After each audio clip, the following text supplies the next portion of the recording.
Magtatayo ng pasalubong center ang MOTC BARM sa Sanga-Sanga Airport na magtatampok ng yaman ng kultura ng Tawi-Tawi at susuporta sa maliliit na negosyo at MSMEs. Pinaplano rin ng ministry ang pagpapalawak ng infrastruktura para sa mas matibay na maritime connectivity, masiglang inter-island trade at mas maayos na logistics. Ang kwentong kaunlaran sa transportasyon mula kay Jen Garcia. Nagpatuloy ang pagsusumikap ng Bangsamoro government na palakasin ang transportasyon, turismo at lokal na ekonomiya.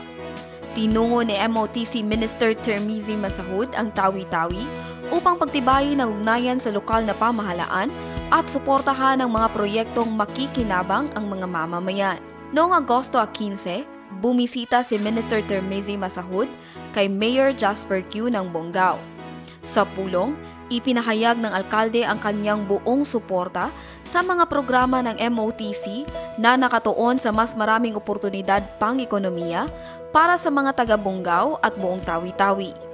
Sa Sanga-Sanga Airport, iminungkahi ng MOTC ang pagtatayo ng pasalubong center na magtatampok sa yaman ng kultura ng Tawi-Tawi at susuporta sa maliliit na negosyo at MSMEs. Sinuri rin ng ministro ang parking area upang mapabuti ang akses at serbisyo para sa mga biyahero. Kasunod nito, bumisita rin ang opisyal sa Bangsamoro Ports Management Authority at Bangsamoro Maritime Industry Authority noong Agosto 17. Tinalakay dito ang mga plano sa pagpapalawak ng infrastruktura para sa mas matibay na maritime connectivity, masiglang inter-island trade at mas maayos na logistics. Sa pamamagitan ng pagkikipagtulungan sa lokal na pamahalaan ng Tawi-Tawi, pinatitibay umano ng Ministry of Transportation and Communications ang pangako nitong maghatid ng mas maayos na konektibidad at masiglang turismo sa buong Bangsamoro Region.